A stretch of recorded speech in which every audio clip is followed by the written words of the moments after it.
ನಾನ್ ನಿಮ್ಮ ಕೃಪಾ ಇವತ್ತಿನ ವಿಷಯ ಏನು ಹೇಳ್ತಾ ಇದ್ದೀನಿ ಅಂತಂದ್ರೆ, ಮಾಟ ಮಂತ್ರ ಮಾಡಿಸ್ಬಿಟ್ಟು ಯಾವ ರೀತಿಯಾಗಿ ನಮ್ಮನ್ನ ಕಟ್ ಹಾಕ್ತಾರೆ ಅಂತ ಹಲವಾರು ವಿಚಾರಗಳನ್ನ ನನ್ನ ಹಳೆ ವಿಡಿಯೋಗಳಲ್ಲಿ ತಿಳಿಸಿದ್ದೀನಿ. ಹಾಗೇನೇನೆ ಯಾರಾದ್ರೂ ಮೊದಲನೇ ಬಾರಿಗೆ ನನ್ನ ಚಾನೆಲ್ನ ನೋಡ್ತಾ ಇದ್ರೆ ದಯವಿಟ್ಟು ಚಾನೆಲ್ನ ಸಬ್ಸ್ಕ್ರೈಬ್ ಮಾಡಿ, ಜೊತೆಗೆ ಇನ್ನೂ ಈ ತರ ಹಲವಾರು ಜನಕ್ಕೆ ಶೇರ್ ಮಾಡಿ ಅಂತ ಹೇಳ್ತೀನಿ. ಈ ತರ ಎಷ್ಟೋ ಹಲವಾರು ವಿಚಾರಗಳನ್ನ ಕೊಡ್ತಾ ಇದ್ದೀನಿ ಪ್ರಿಯ ವೀಕ್ಷಕರೇ, ಹಾಗಾಗಿ ಹೇಳ್ತಾ ಇದ್ದೀನಿ. ಇಲ್ಲಿ ಏನಾಗುತ್ತೆ ಅಂತಂದ್ರೆ ನೋಡಿ, ಜೀವನದಲ್ಲಿ ಯಾರು ಎಷ್ಟೇ ಸದೃಢವಾಗಿದ್ರು ಅಂತಹ ವ್ಯಕ್ತಿಯನ್ನ ನಾವು ಸಾಮಾಜಿಕವಾಗಿರ್ಬೋದು ಅಥವಾ ಭೌತಿಕವಾಗಿರ್ಬೋದು ಈ ತರ ವಿಚಾರದಲ್ಲಿ ಅಂದ್ರೆ ಯಾವುದೇ ರೀತಿಯಾಗಿರುವಂತಹ ಒಳ್ಳೆ ವ್ಯಕ್ತಿಯನ್ನ ನಾವು ಬಗ್ಗಿಸ್ಲಿಕ್ಕೆ ಸಾಧ್ಯ ಆಗುವಂಥದ್ದು ಬರೀ ಅದು ಎರಡೇ ವಿಚಾರವಾಗಿ, ಅಂದ್ರೆ ಈ ತರ ಅಂದ್ರೆ ವಾಮಾಚಾರ ವಿಚಾರವಾಗಿ ನೀನೆ ಹೋಗಿ ಅವರನ್ನ ಹಾಳು ಮಾಡ್ಬೇಕು ಅಂತ ಕೆಲವರು ಇರ್ತಾರೆ. ಆದ್ರೆ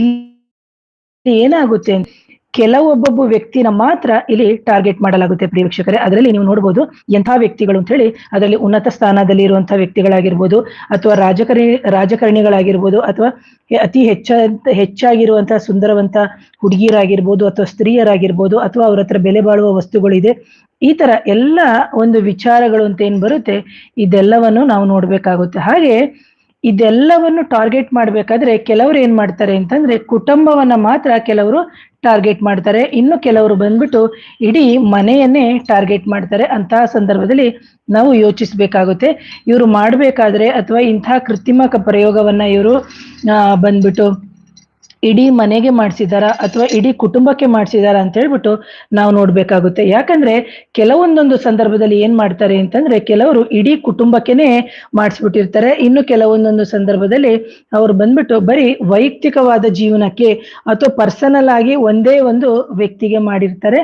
ಹಾಗಾಗಿ ಇವೆಲ್ಲವನ್ನು ನಾವು ನೋಡ್ಬೇಕಾಗುತ್ತೆ. ಮನೆಯವರಿಗೆ ಮಾಡಿದಾರ, ತಂದೆ ತಾಯಂದಿರಿಗೆ ಮಾಡಿದಾರ, ಅಥವಾ ಅಣ್ಣ ತಮ್ಮಂದಿರಿಗೆ ಮಾಡಿದಾರ, ಅಥವಾ ಮಕ್ಕಳು ತಂದಿಟ್ಟು ಮಾಡಿದಾರ, ಅಥವಾ ಇದನ್ನ ಯಾರಿಗೆ ಗೊತ್ತಾಗದೇ ಇರುವ ರೀತಿಯಲ್ಲಿ ಗುಪ್ತವಾಗಿ ಮಾಡಿದಾರ ಅಂತ ಇದು ವಿಚಾರಗಳು ಬರುತ್ತೆ ಪ್ರಿಯ ವೀಕ್ಷಕರ. ಹಾಗಾಗಿ ಕೆಲವೊಂದೊಂದು ಸಂದರ್ಭದಲ್ಲಿ ಕೆಲವರು ಒಬ್ಬ ವ್ಯಕ್ತಿಯನ್ನ ಮಾತ್ರ ಟಾರ್ಗೆಟ್ ಮಾಡ್ತಾರೆ, ಕೆಲವೊಂದೊಂದು ಸಂದರ್ಭದಲ್ಲಿ ಇಡೀ ಕುಟುಂಬವನ್ನೇ ಟಾರ್ಗೆಟ್ ಮಾಡಿರ್ತಾರೆ. ಹಾಗೆ ಇಂತಹ ವ್ಯಕ್ತಿಗಳು ಫಸ್ಟ್ ಬಂದು ಒಬ್ಬರಿಗೆ ಕೆಲವೊಬ್ಬರವರು ಮಾಡಿಸ್ತಾರೆ. ಅಂದ್ರೆ ಆ ವ್ಯಕ್ತಿಯು ಎಷ್ಟೇ ಕ್ರಿಯಾಶೀಲನಾಗಿದ್ರು ಅಥವಾ ತುಂಬಾ ಆಕ್ಟಿವಿಟೀಸ್ ಅಲ್ಲಿ ಇದ್ರೂನು ಅಥವಾ ಎಂತ ಸಿಸ್ಟಮ್ಯಾಟಿಕ್ ಆಗಿದ್ರೂನು ಒಂದು ಉದ್ಯೋಗದಲ್ಲಾಗ್ಲಿ ಅಥವಾ ಏನ್ ಹೇಳ್ತೀವಿ ಒಂದು ಬಿಸ್ನೆಸ್ ಅಲ್ಲಾಗ್ಲಿ ಯಾವುದೇ ರೂಪದಲ್ಲಿ ಅವನು ತುಂಬಾ ಚತುರತೆಯಿಂದ ಅಥವಾ ತುಂಬಾ ಚೆನ್ನಾಗಿ ಬೆಳೀತಾ ಇದ್ದಾನೆ ಅಥವಾ ತುಂಬಾ ಚೆನ್ನಾಗಿ ಆಗಿದ್ದಾನೆ ಅಂತ ಹೇಳಿದಂತ ಸಂದರ್ಭದಲ್ಲಿ ನಾನು ನಿನ್ನೆ ನನ್ನ ವಿಡಿಯೋದಲ್ಲಿ ಕಾಂಬಿನೇಷನ್ಸ್ ಹೇಳಿದ್ದೀನಿ. ಬಂಧುಗಳ ಅಥವಾ ಬಳಗದವರ ಅಥವಾ ರಕ್ತ ಸಂಬಂಧಿಗಳ ಅಥವಾ ಜೊತೆಯಲ್ಲಿದ್ದವರ ಅಥವಾ ಅಕ್ಕಪಕ್ಕದವರ ಅಥವಾ ನಮ್ಮ ಜೊತೆಲೇ ಒಂದೇ ತಟ್ಟೆಯಲ್ಲಿ ಕೂತು ತಿಂದವರ ಅಂತ ಈ ತರ ಹಲವಾರು ವಿಚಾರಗಳನ್ನ ಹೇಳಿದ್ದೀನಿ ಪ್ರಿಯ ವೀಕ್ಷಕರು. ಹಾಗಾಗಿ ಮಾಡಿಸ್ಬೇಕಾದಂತಹ ಸಂದರ್ಭದಲ್ಲಿ ಅನಾರೋಗ್ಯಕ್ಕೂ ಮಾಡಿಸ್ತಾರೆ, ಜೊತೆಗೆ ಅವರು ಏಳಿಗೆ ಆಗದೇ ಇರುವ ರೀತಿಯಲ್ಲೂ ಸಮೇತ ಮಾಡಿಸ್ತಾರೆ.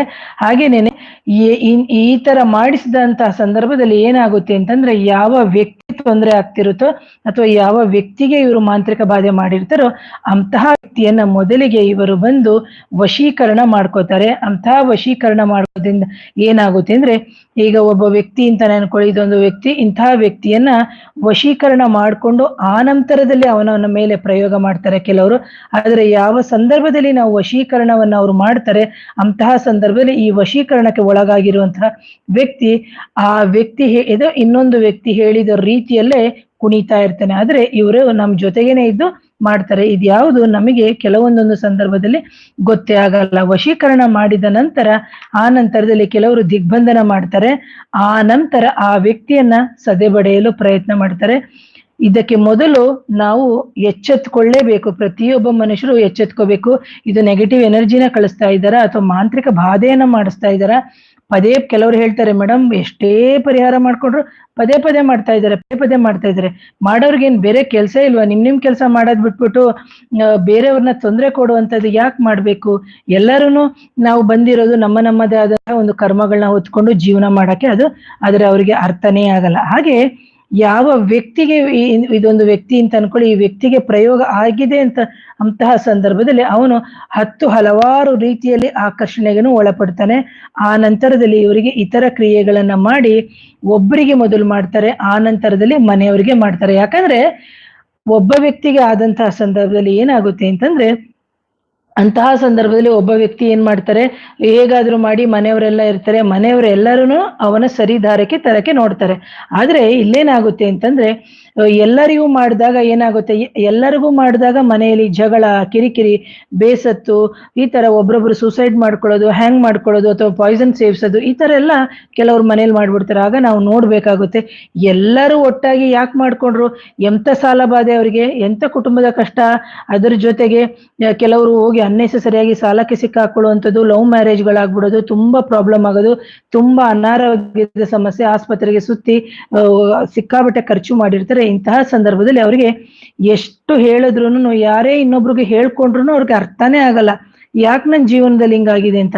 ಹಲವಾರು ಕಡೆ ಸುತ್ತಿದ್ರು ಹಾಗೆ ಯಾವ ವ್ಯಕ್ತಿಯ ಮೇಲೆ ವಶ ಆಗಿರುತ್ತೆ, ಜೊತೆಗೆ ಯಾವ ವ್ಯಕ್ತಿಗಳ ಮೇಲೆ ಯಾರು ಮಾಡ್ಸಿರ್ತಾರೆ ಅವರು ಆ ವ್ಯಕ್ತಿ ಹೇಳಿದ ರೀತಿಯಲ್ಲೇ ಆ ವ್ಯಕ್ತಿ ಕುಣಿಯಕ್ಕೆ ಶುರು ಮಾಡ್ತಾರೆ. ಅಂದ್ರೆ ಮಾತುಗಳಕ್ಕೆ ಅವ್ರದೇ ಆದ ಮಾತುಗಳನ್ನ ಕೇಳೋದು, ಇವ್ರಿಗೆ ಇಷ್ಟ ಬಂದಂಗೆ ಮಾಡೋದು. ಹಾಗೆ ಕೆಲವೊಂದೊಂದು ಸಂದರ್ಭದಲ್ಲಿ ಪದೇ ಪದೇ ಮಾಡಿಸೋರು ಇರ್ತಾರೆ.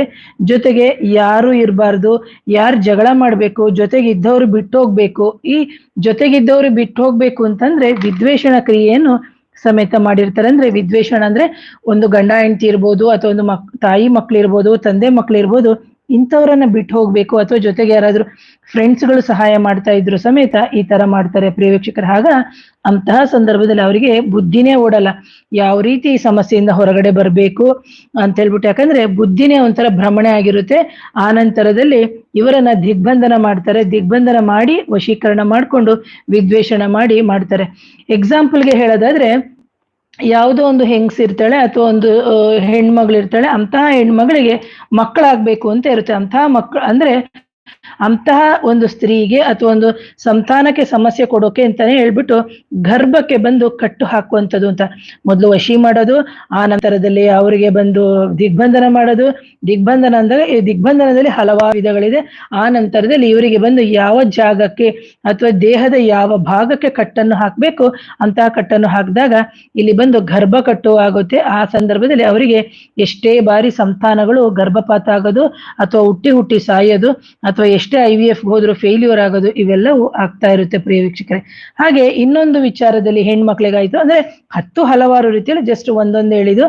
ಹಾಗೆ ಗಂಡು ಮಕ್ಕಳಿಗೆ ಮಾಡ್ಬೇಕಾದಾಗಂತ ಸಂದರ್ಭದಲ್ಲಿ ಈಗ ಅವರ ಸಂತತಿ ಬೆಳಿಬಾರ್ದು, ಅವ್ರದ್ದು ಬೇಕಾದಷ್ಟು ಪ್ರಾಪರ್ಟಿ ಇದೆ, ಅವನು ತುಂಬಾ ಚೆನ್ನಾಗಿ ಬಂದಿದ್ದಾನೆ, ಅವನು ಮದುವೆನೇ ಫಿಕ್ಸ್ ಆಗ್ಬಾರ್ದು, ಅಥವಾ ಮದುವೆ ಆದ್ರೂನು ಅವನು ತುಂಬಾ ಚೆನ್ನಾಗಿರ್ಬಾರ್ದು, ಅವನ ಜೀವನ ಅತಂತ್ರ ಆಗ್ಬೇಕು, ಅವನ ಮದುವೆ ಕ್ಯಾನ್ಸಲ್ ಆಗ್ಬೇಕು, ಅವಮಾನಗಳಾಗ್ಬೇಕು, ಇದರಿಂದ ಅವ್ರ ತಂದೆ ತಾಯಿಂದಿರೋ ನೊಂದು ಬೀದಿಗೆ ಬರಬೇಕು. ಈ ತರ ಎಲ್ಲವೂ ಕೆಲವರಲ್ಲಿ ಕೆಟ್ಟ ಚಾಳಿ ಇರುತ್ತೆ, ಕೆಟ್ಟ ಅಭ್ಯಾಸಗಳು ಇರುತ್ತೆ. ಅಂತವ್ರು ಏನ್ ಮಾಡ್ತಾರೆ, ಆಗ ಅಂತ ಸಂದರ್ಭದಲ್ಲಿ ದೇಹವನ್ನ ದಿಗ್ಬಂಧನಗೊಳಿಸ್ಬಿಟ್ಟು ರೋಗ ರುಜಿನಗಳಿಗೂ ತುತ್ತು ಮಾಡ್ತಾರೆ. ಜೊತೆಗೆ ಅವರೆಲ್ಲ ಕೆಲಸ ಕಾರ್ಯಗಳನ್ನ ಸ್ತಂಭನ ರೀತಿಯಲ್ಲೂ ಮಾಡಿಸ್ತಾರೆ. ಅಂದ್ರೆ ಇದರಲ್ಲಿ ಹಲವಾರು ವಿಧಗಳಿದೆ ಪ್ರಿಯಕ್ಷಕರೇ.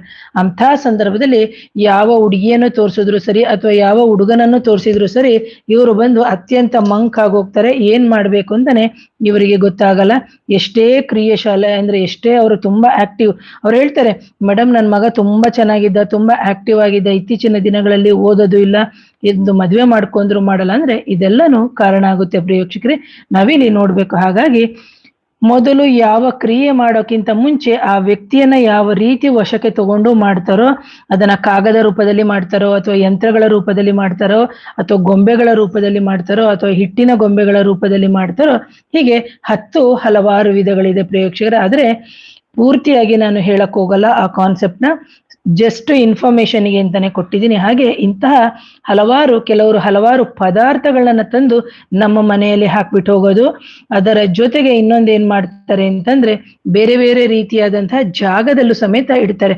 ಅದನ್ನ ನಾವು ನೋಡ್ಬೇಕಾಗುತ್ತೆ, ಯಾವ ಜಾಗದಲ್ಲಿ ಇಟ್ಟಿದ್ದಾರೆ ಹೇಗೆ ಅಂತ. ಸೊ ಅದನ್ನ ಈಗ ಹೇಳ್ತಾ ಹೋಗ್ತೀನಿ ಪ್ರೇಕ್ಷಕರು.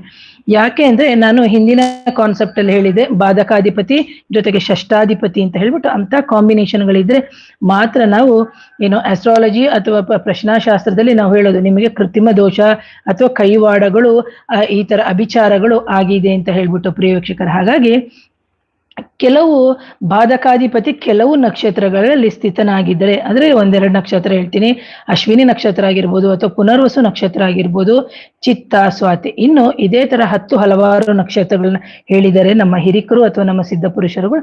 ಅವ್ರು ಹೇಳ್ತಾರೆ ಕೃತ್ರಿಮವನ್ನು ಮನೆಯ ಸೂರು ಅಥವಾ ಮರ, ಗಿಡ, ಗೋಡೆಗಳ ಸಂಧಿಯಲ್ಲಿ ತಂದು ಹಾಕ್ಬಿಟ್ಟು ಹೋಗ್ತಾರೆ. ಯಾಕಂದ್ರೆ ನಮ್ಮ ಮನೆಗೆ ನೆಂಟ್ರ ತರ ಬರೋದು, ತುಂಬಾ ಸಹಾಯ ಮಾಡೋರ ರೀತಿಯಲ್ಲಿ ಬರೋದು, ಬಂದ್ಬಿಟ್ಟು ಅವ್ರು ಏನ್ ಮಾಡ್ತಾರೆ ಅತ್ಯಂತ, ಯಾಕಂದ್ರೆ ಮನೆ ಒಳಗಡೆಗೆ ನೀಟಾಗಿ ತಂದು ಹಾಕಬಹುದು ಅಲ್ವಾ, ಯಾವುದೇ ರೀತಿಯ ನಮಗೆ ಡೌಟ್ ಬರಲ್ವಲ್ಲ. ಹಾಗಾಗಿ ಅಂತಹ ಸಂದರ್ಭದಲ್ಲಿ ನಮ್ಮ ಮನೆಯ ಮರಗಳಿಗಾಗಿರ್ಬೋದು ಅಥವಾ ಮರದಲ್ಲಿರುವಂತಹ ಅಕ್ಕಪಕ್ಕ ಸಣ್ಣ ಸಣ್ಣ ಗಿಡಗಳಿಗೆ ಹಾಕ್ಬಿಡೋದು, ಅಥವಾ ಗೋಡೆಗಳು ಅಂತ ಏನಿದೆ ಆ ಗೋಡೆಗಳ ಸಂಧಿಗೆ ಹಾಕ್ಬಿಟ್ಟು ಹೋಗ್ತಾರೆ.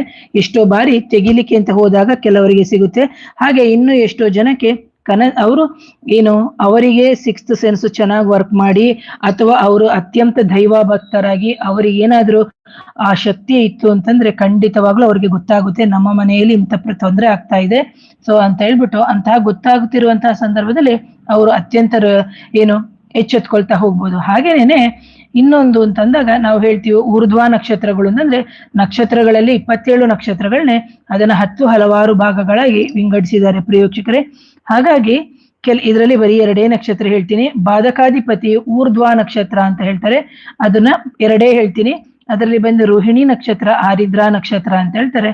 ಇಂತಹ ನಕ್ಷತ್ರದಲ್ಲಿ ಇದ್ದಾಗ ಅದೇನಾಗುತ್ತೆ ಅಂತಂದ್ರೆ ಅಂತಹ ಕೃತ್ರಿಮವು ಅಂದ್ರೆ ಮಾಡಿರುವಂಥದ್ದು ಮನೆಯ ಮರದ ಮೇಲೆ ಆಗಿರ್ಬೋದು, ಅಥವಾ ನಮ್ಮ ಮನೆಯ ಹೈಟ್ ಆಗಿರುವಂತ ಜಾಗ, ಒಂದು 2nd ಫ್ಲೋರ್ 3rd ಫ್ಲೋರ್ ಒಂದು ಹೈಟ್ ಆಗಿರುವಂತ ಜಾಗ, ಅಥವಾ ಮನೆಯ ಮೇಲ್ಭಾಗ, ಅಥವಾ ತೂಗಾಡುವ ಜಾಗದಲ್ಲಿ ತೂಗಾಡೋದು ಅಂತಂದಾಗ ಯಾವುದೋ ಒಂದು ಬಟ್ಟೆಗೆ ಕಟ್ಬಿಟ್ಟು ಗಾಳಿ ಇರೋ ಕಡೆಗೆ ಹಿಂಗೆ ತೂಗಾಕಿ ಬಿಟ್ಬಿಟ್ಟು ಹೋಗೋದು, ಅಥವಾ ಏನ್ ಹೇಳ್ತೀವಿ, ಅಥವಾ ನಮ್ಮ ಮನೆಯಲ್ಲಿ ಏನೋ ಒಂದು ಉಯ್ಯಾಲೆ ತೂಗ್ತಾ ಇರ್ತದೆ ಆ ತೂಗಾಡೋ ಜಾಗದಲ್ಲಿ, ಈ ತರ ತೂಗಾಡುವ ಜಾಗದಲ್ಲೇ ಕೆಲವೊಂದೊಂದು ತಂದು ಹಾಕಿಟ್ಬಿಟ್ಟು ಹೋಗ್ತಾರೆ.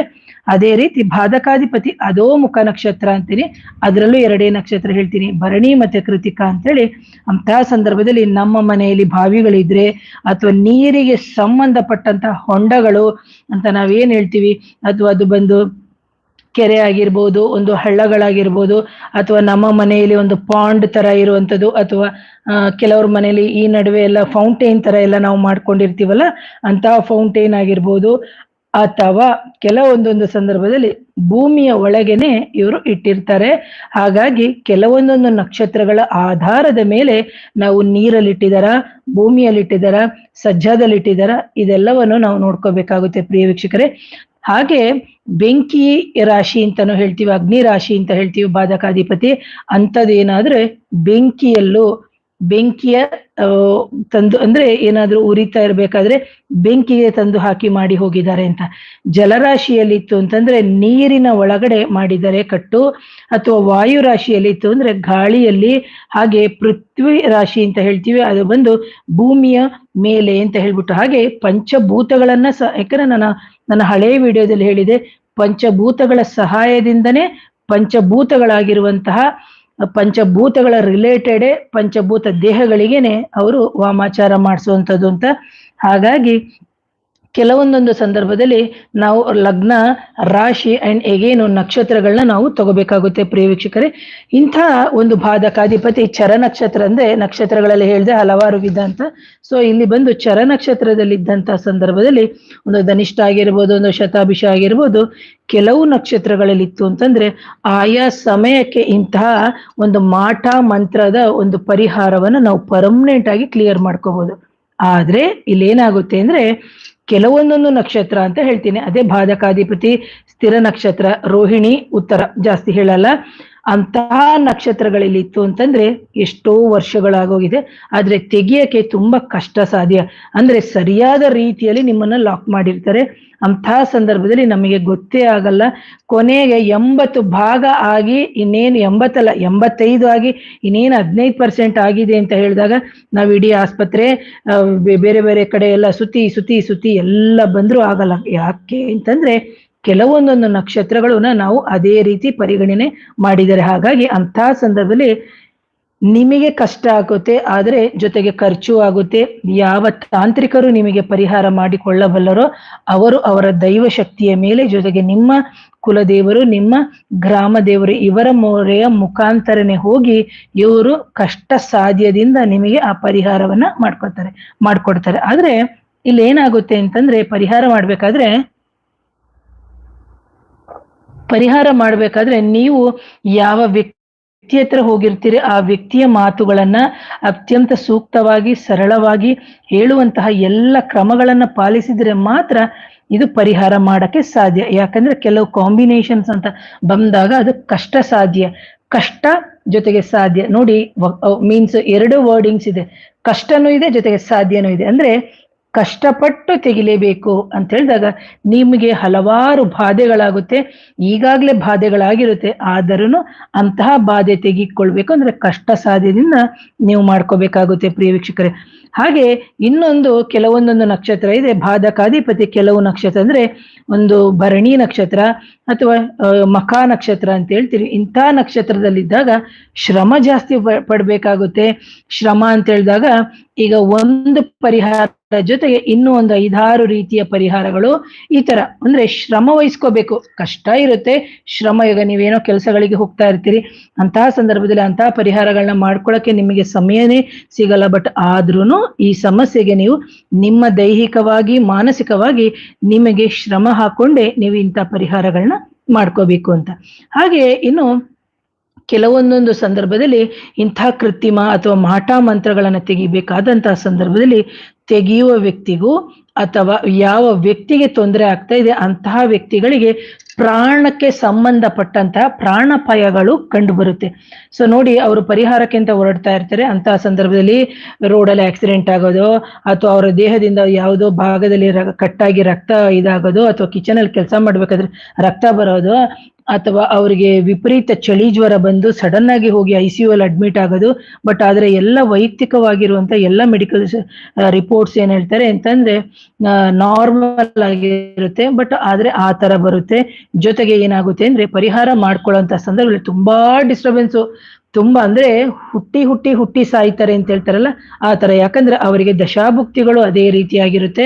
ಹಾಗಾಗಿ ಇವರು ಹಲವಾರು ಸಮಯದಲ್ಲಿ ಒಂದು ಪರಿಹಾರಗಳನ್ನಕ್ಕೆ ಕಷ್ಟಪಡ್ಬೇಕಾದ್ರೆ ಪ್ರಾಣಕ್ಕೆ ಅಪಾಯ ತರುವಂತ ರೀತಿಯಲ್ಲೇ ಮಾಡಿಸಿರುವಂತ ಸಂದರ್ಭದಲ್ಲಿ ನೀವು ಅದಕ್ಕೆ ಕೆಲವೊಂದೊಂದು ಸಂದರ್ಭದಲ್ಲಿ ಕೆಲವೊಂದೊಂದು ಕೇಸ್ನ ಯಾರು ಮುಟ್ಟಕ್ ಹೋಗಲ್ಲ. ಮುಟ್ಟಿದ್ರುನು ಅಯ್ಯೋ ದುಡ್ಡು ಇಸ್ಕೋಬಹುದು, ಈಗಾಗೋಗಿದೆ ಇನ್ನಾಗಿದೆ, ಇನ್ನೊಂದ್ಸತಿ ಹೋದಾಗ ಅವ್ರು ಬೇರೆ ರೀತಿನೇ ಹೇಳ್ತಾರೆ. ಅಂತಹ ಸಂದರ್ಭದಲ್ಲಿ ನನ್ನೆಲ್ಲ ಪ್ರೀತಿಯ ವೀಕ್ಷಕ ಬಾಂಧವರು ದಯವಿಟ್ಟು ಅರ್ಥ ಮಾಡ್ಬೇಕು, ಪ್ರಾಣಕ್ಕೆ ಕಷ್ಟ ತಂದಂತ ಸಂದರ್ಭದಲ್ಲೂ ನಾವು ಯಾವ ರೀತಿ ಮೊರೆ ಹೋಗ್ಬೇಕು ಅನ್ನೋದೇ ಕಾನ್ಸೆಪ್ಟು. ಹಾಗಾಗಿ ಜಪ, ತಪ, ಮಂತ್ರ, ಆರಾಧನೆ ಇವೆಲ್ಲವೂ ತುಂಬಾನೇ ಇಂಪಾರ್ಟೆಂಟ್ ಆಗುತ್ತೆ. ಆಗ ನೀವು 30 ವರ್ಷ ಆಗಿದ್ರು ಸರಿ, 50 ವರ್ಷ ಆದ್ರೂ ಸರಿ, 40 ವರ್ಷ ನೀವ್ ಎಂತ ಒಳ್ಳೆ ಉನ್ನತ ಸ್ಥಾನದಲ್ಲಿ ಇದ್ರೂನು ಯಾರು ಬಂದು ಸಹಾಯ ಮಾಡಲ್ಲ ತಿಳ್ಕೊಳ್ಳಿ. ದುಡ್ಡಿದ್ರೂನು ನಿಮಗೆ ತೆಗ್ಸಕ್ಕೆ ಸಾಧ್ಯನೇ ಇಲ್ಲ. ಯಾಕಂದ್ರೆ ದೈವ ಬಲ, ಕುಲದೇವರ ಆಶೀರ್ವಾದ, ಮನೆ ದೇವರ ಆಶೀರ್ವಾದ, ಜೊತೆಗೆ ಹಿಂದಿನದಕ್ಕಿಂತಲೂ ಈ ಜನ್ಮದಲ್ಲಿ ನೀವು ಮಾಡಿರುವಂತ ಶುಭ ಕರ್ಮಗಳೇ ಅಥವಾ ಆಗಮಿಕ ಕರ್ಮಗಳೇ ನಿಮ್ಮನ್ನ ಕಾಪಾಡುತ್ತೆ ಪ್ರಿಯ ವೀಕ್ಷಕರೇ. ಹಾಗಾಗಿ ನಾನು ಹಲವಾರು ಬಾರಿ ಹೇಳ್ತೀನಿ, ಇಂಥ ಪ್ರಾಣಾಪಾಯದಿಂದ ನೀವು ಹೊರಗಡೆ ಬರ್ಬೇಕು ಅಂತಹ ಸಂದರ್ಭದಲ್ಲಿ ನೀವು ಅಷ್ಟೇ ಅನುಷ್ಠಾನದಲ್ಲೇ ಇರ್ಬೇಕು. ಕೆಲವರಿಗೆ ನೀವು ಮಾಂಸ ತಿನ್ನಿ ಅಂತ ಹೇಳಿದ ತಕ್ಷಣ ಅಯ್ಯೋ ನಾನ್ ತಿನ್ನೋದ್ ಬಿಡ್ತೀನಿ ಮೇಡಮ್, ನನ್ ಗಂಡ ಬಿಡಲ್ಲ, ನನ್ ಗಂಡ ಬಿಟ್ರು ನನ್ ಮಗ ಬಿಡಲ್ಲ. ಇಲ್ಲ ಇವ್ರೆ, ನಿಮಗೆ ಪ್ರಾಣಾಪಾಯ ಇದ್ದಂತ ಸಂದರ್ಭದಲ್ಲಿ ನಿಮಗೆ ಆಗ್ತಾ ಇರುವಂತ ತೊಂದರೆಗಳು ನೀವು ನೋಡ್ತಾ ಇರ್ತೀರಿ, ಸುತ್ತಿರ್ತೀರಿ. ಅಂತಹ ಸಂದರ್ಭದಲ್ಲಿ ನೀವು ಹೇಳುವಂತಹ ಕೆಲವೊಂದೊಂದು ಪರಿಹಾರಗಳನ್ನ ನೀವು ಮಾಡಿದ್ರೆ ಮಾತ್ರ ನಿಮಗೆ ಸೂಕ್ತ. ಅಂತಹ ಸಂದರ್ಭದಲ್ಲಿ ನಿಮ್ಮ ಪ್ರಾಣವನ್ನ ನೀವೇ ಕಾಪಾಡ್ಕೋಬಹುದು ಹೊರತು ದೇವರಿಗೆ ನೀವು ಬೈಯುವಂತ ಅವಶ್ಯಕತೆನೇ ಇರಲ್ಲ. ಹಾಗೆ ಕೆಲವೊಂದೊಂದು ಸಂದರ್ಭದಲ್ಲಿ ಬಾಧಕಾಧಿಪತಿ ಚಿತ್ತಾ ನಕ್ಷತ್ರ, ರೇವತಿ ನಕ್ಷತ್ರ, ಹಾಗೆ ಇನ್ನೂ 4-5 ನಕ್ಷತ್ರ ಇದೆ. ಅಂತಹ ನಕ್ಷತ್ರದಲ್ಲಿ ಇದ್ದಂತಹ ಸಂದರ್ಭದಲ್ಲಿ ಅನಾಯಾಸವಾಗಿ ಕೃತ್ರಿಮವನ್ನು ತೆಗೆಯುವಂದ್ರೆ ನಿಧಾನವಾಗಿ ತೆಗಿಬೇಕು. ಯಾಕಂದ್ರೆ ಅದು ಹೆಮ್ಮರವಾಗಿ ಬೇರು ಸಮೇತ ಹರಡಿರೋದ್ರಿಂದ ನಾವೇನ್ ಮಾಡ್ಬೇಕಂದ್ರೆ ಸ್ವಲ್ಪ ಮೀನ್ಸ್ ಅಡೆತಡೆಗಳು ಜಾಸ್ತಿ ಆಗಿರುತ್ತೆ. ನಿಧಾನವಾಗಿ ಒಂದು ಸಮಾಲೋಚನೆ ಮಾಡಿ, ಅರ್ಜೆಂಟ್ ಮಾಡದೆ ಅದನ್ನ ನೀವು ಪರಿಹಾರವನ್ನ ನೀವು ಮಾಡ್ಕೋಬೇಕಾಗುತ್ತೆ. ಸೊ ಇಂಥ ಒಂದು ವಿಚಾರಗಳನ್ನ ನಾನು ಯಾಕೆ ಕೊಟ್ಟೆ ಅಂತಂದ್ರೆ, ಎಷ್ಟು ಜನ ಸಂಸಾರಗಳು, ಹಲವಾರು ಜನರ ಸಂಸಾರಗಳು ಇಂಥ ಒಂದು ಕೃತ್ರಿಮ ಪ್ರಯೋಗ ಅಥವಾ ಅಭಿಚಾರ ಅಥವಾ ನಾವು ಏನ್ ಹೇಳ್ತೀವಿ ಮಾಟ ಮಂತ್ರ ಕೈಮದ್ದು ಕೈವಾಡ ಅಂತ ನಾವ್ ಏನ್ ಹೇಳ್ತೀವಿ ಇದೆಲ್ಲದಕ್ಕೂ ಸಿಕ್ಕಾಕೊಂಡು ಎಂತೆಂತೋ ಒಳ್ಳೊಳ್ಳೆ ಮನೆಗಳು ಹಾಳಾಗಿದೆ. ಹಾಗೆ ಒಳ್ಳೊಳ್ಳೆ ಗಂಡ ಹೆಂಡ್ತಿರು ಸಮಾಜದಲ್ಲಿ ಅವರು ತಲೆ ಎತ್ತಿ ನಡೆಯಕ್ಕೆ ಆಗದೇ ಇರುವಂತಹ ರೀತಿ. ಜೊತೆಗೆ ಕೆಲವ್ರ ಮನೇಲಿ ನೀವು ನೋಡ್ಬೋದು ತಂದೆ ತಾಯಿಂದಿರು ತುಂಬಾ ಬಾಳಿ ಬದುಕಿರ್ತಾರೆ, ಅಜ್ಜಿ ತಾತದಿರು ಮುತ್ತಾತದಿರು ಬಾಳಿರ್ತಾರೆ, ಆದ್ರೆ ಅವರದು ಯಾವುದೇ ರೀತಿಯ ಕರ್ಮ ಇರೋದಿಲ್ಲ. ತುಂಬಾ ಕಷ್ಟ ಅನುಭವಿಸಿ ಓಕೆ ಅವ್ರದ್ದು ಯಾವುದೇ ರೀತಿಯ ತಂದೆ ತಾಯಿಂದಿರದು ಯಾವುದೇ ರೀತಿಯ ಒಂದು ನಕಾರಾತ್ಮಕ ಕರ್ಮಗಳು ಇರಲ್ಲ, ಅಥವಾ ಅವರ ಮನೆಯಲ್ಲಿ ಯಾರಿಗೂ ನೆಗೆಟಿವ್ ಎನರ್ಜಿ ಇರಲ್ಲ. ಆದ್ರೆ ಯಾರೋ ಒಬ್ರು ಇಂಥ ದರಿದ್ರ ಹಿಡ್ದವ್ರು ಏನ್ ಮಾಡ್ಬಿಡ್ತಾರೆ ಅಂದ್ರೆ ಹೊಟ್ಟೆ ಕಿಚ್ಚಿನವರು ನರಿ ಬುದ್ಧಿ ಇರುವಂತವ್ರು ಇಂತಹ ಮನೆಯನ್ನ ಹಾಳು ಮಾಡಕ್ಕೆ ಅಂತ ಹೇಳ್ಬಿಟ್ಟು ಯಾರೋ ಈ ತರ ಮಾಡಿದಾಗ ಹೇಳ್ತಾರೆ, ಅಯ್ಯೋ ಅವ್ರ ತಾತ ಅಷ್ಟ್ ಚೆನ್ನಾಗಿದ್ರು ಅವ್ರ ಅಪ್ಪ ಅಷ್ಟ್ ಚೆನ್ನಾಗಿದ್ರು ಮಗ ಯಾಕೆ ಹಿಂಗಾದ, ಯಾರೋ ಇವನ ಏಳಿಗೆಯನ್ನು ಸಹಿಸಕ್ಕಾಗದೆ ಈ ತರ ಎಲ್ಲ ಮಾಡ್ಬಿಟ್ಟಿರ್ತಾರೆ. ಹಾಗಾಗಿ ನಾನು ಯಾಕೆ ಇಷ್ಟು ನೋಡಿ, ಒಂದು ಕಷ್ಟ ಸಾಧ್ಯ, ಇನ್ನೊಂದು ಅನಾಯಾಸ ಮೀನ್ಸ್ ಅನಾಯಾಸವಾಗಿ ತೆಗೆಯುವಂಥದ್ದು ಈ ತರ ಎಲ್ಲ ಬಂದಿರುತ್ತೆ. ಕಷ್ಟ ಸಾಧ್ಯ ಜೊತೆಗೆ 2-3 ಬಾರಿ ಈ ತರ ಎಲ್ಲವನ್ನು ನಾವು ನೋಡ್ಬೇಕಾಗುತ್ತೆ ಪ್ರಿಯ ವೀಕ್ಷಕರೇ. ಹಾಗಾಗಿ ಮಂತ್ರ ಜಪ ತಪ ಅನುಷ್ಠಾನದ ಮೇಲೆ ಇವೆಲ್ಲವೂ ನಿಂತಿರು. ದಯವಿಟ್ಟು ಚಾನೆಲ್ ಸಬ್ಸ್ಕ್ರೈಬ್ ಮಾಡ್ಕೊಂಡೇ ನೋಡಿ. ಆ ನಂತರದಲ್ಲಿ ಇನ್ನು 10 ಹಲವಾರು ಜನಕ್ಕೆ ಶೇರ್ ಮಾಡಿ. ಯಾಕಂದ್ರೆ ಕೆಲವರಿಗೆ ಬರೀ ಮಾಡಿಸಿದ್ದಾರೆ ಅನ್ನೋದು ಮಾತ್ರ ಗೊತ್ತಿರುತ್ತೆ, ಆದ್ರೆ ಮಾಡ್ಕೊಂಡಾಗ ಯಾವ ಕಾಂಬಿನೇಷನ್ ಅಲ್ಲಿ ಇರುತ್ತೆ, ಎಷ್ಟು ಸಮಯ ಬೇಕಾಗುತ್ತೆ, ಇದೆಲ್ಲವೂ ನಿಜಾನ ಅಂತ ಹೇಳ್ಬಿಟ್ಟು ಶಾಸ್ತ್ರದ ಮುಖಾಂತರ ಉಲ್ಲೇಖ ಆಗಿರುವಂತ, ಯಾಕಂದ್ರೆ ಅಂತಹ ಸಂದರ್ಭದಲ್ಲಿ ಪ್ರತಿಯೊಂದು ಗ್ರಹಗಳು 12 ರಾಶಿಗಳು 9 ಗ್ರಹಗಳು 27 ನಕ್ಷತ್ರಗಳು ಅಂತ ಹೇಳ್ತೀವಿ. ಅಂತಹ ಸಂದರ್ಭದಲ್ಲಿ ನೀವು ಯಾವ ಸಮಯಕ್ಕೆ ಬಂದಿರ್ತೀರಿ ಅಥವಾ ನಿಮಗೆ ಯಾವ ಸಂದರ್ಭದಲ್ಲಿ ಆ ದೈವ ಪ್ರಚೋದನೆ ಮಾಡಿ ನಮ್ಮಂತವ್ರ ಹತ್ರ ಬಿಟ್ಟು ಕೊಡುತ್ತೋ ಅಂತಹ ಸಂದರ್ಭದಲ್ಲಿ ನಾವು ಇವೆಲ್ಲ ಕಾಂಬಿನೇಷನ್ ನೋಡ್ಕೊಂಡು ನಿಮಗೆ ಬಂದಾಗ ನಿಮಗೆ ಹೇಳುವಂಥದ್ದು 1 ಸತಿಗ 2 ಸತಿಗ 3 ಸತಿಗ ಅಂತ ಹೇಳ್ಕೊಂಡು ಹಾಗಾಗಿ ಹೇಳ್ತಾ ಇದ್ದೀನಿ. ಸೊ ಯಾರಿಗಾದ್ರೂ ವೈಯಕ್ತಿಕವಾಗಿ ನನ್ನ ಕನ್ಸಲ್ಟೇಷನ್ ಬೇಕಾಗಿದ್ದಂತ ಸಂದರ್ಭ ಮಾಂತ್ರಿಕ ಬಾಧೆ, ಮದ್ದಿಡು, ನೆಗೆಟಿವ್ ಎನರ್ಜಿ, ಎಲ್ಲಾ ಮೆಡಿಕಲ್ ರಿಪೋರ್ಟ್ಸ್ ನಾರ್ಮಲ್ ಇದ್ದು, ಗಂಡ ಹೆಂಡತಿ ಸಮಸ್ಯೆ ಆಗಿರ್ಬೋದು, ಮಕ್ಕಳದಾಗಿರ್ಬೋದು, ಅನಾರೋಗ್ಯ ಸಮಸ್ಯೆ, ಹೊಟ್ಟೆ ಊತ, ಈ ತರ ಎಲ್ಲ ಒಂದು ಏನ್ ಹೇಳ್ತೀವಿ ಇಡೋಪತಿ ಅಂತ ಹೇಳ್ತೀವಲ್ಲ ಮೆಡಿಕಲ್ ವರ್ಡ್ ಅಲ್ಲಿ, ಅಂದ್ರೆ ಎಲ್ಲಾನು ನೆಗೆಟಿವ್ ಇದೆ ಬಟ್ ಆದ್ರೂ ಹೆಲ್ತ್ ಇಶ್ಯೂಸ್ ಇದೆ ಅಂತ. ಸೊ ಅದನ್ನ ನಾವು ನೋಡ್ಬೇಕಾಗುತ್ತೆ. ಇದು ಬಂದು ಹಿಂದಿನ ಜನ್ಮದ ಅಥವಾ ನೆಗೆಟಿವ್ ಎನರ್ಜಿಯಿಂದನ, ಮಾಂತ್ರಿಕ ಬಾಧೆಯಿಂದನ ಅಂತ ನಾವು ನೋಡ್ಕೋಬೇಕಾಗುತ್ತೆ. ಹಾಗಾಗಿ ಯಾರಾದ್ರೂ ನನ್ನ ಚಾನೆಲ್ನ ಮೊದಲನೇ ಬಾರಿಗೆ ನೋಡ್ತಿದ್ರೆ ಚಾನೆಲ್ನ ಸಬ್ಸ್ಕ್ರೈಬ್ ಮಾಡಿ, ಲೈಕ್ ಮಾಡಿ, ಶೇರ್ ಮಾಡಿ. ಹಾಗೆ ನನ್ನ ಕನ್ಸಲ್ಟೇಷನ್ ಬೇಕಾಗಿದ್ದಂತ ಸಂದರ್ಭದಲ್ಲಿ ನನ್ನ ಅಪಾಯಿಂಟ್ಮೆಂಟ್ ನಂಬರು ವಾಟ್ಸಪ್ದು 7019806595. ಯಾವುದೇ ರೀತಿಯ ಕರೆಗಳನ್ನ ಸ್ವೀಕರಿಸಲಾರೆ ಪ್ರಿಯ ವೀಕ್ಷಕರೇ. ಮಿನಿಮಮ್ ಚಾರ್ಜಸ್ ಅಂತ ಇರುತ್ತೆ ಪರ್ ಪರ್ಸನ್ಗೆ ಅಂತ, ಅದನ್ನ ನೀವು ಪೇ ಮಾಡಿ ಆ ನಂತರ ಕನ್ಸಲ್ಟೇಷನ್ ತಗೋಬಹುದು. So once again thank you, ನಮಸ್ತೆ.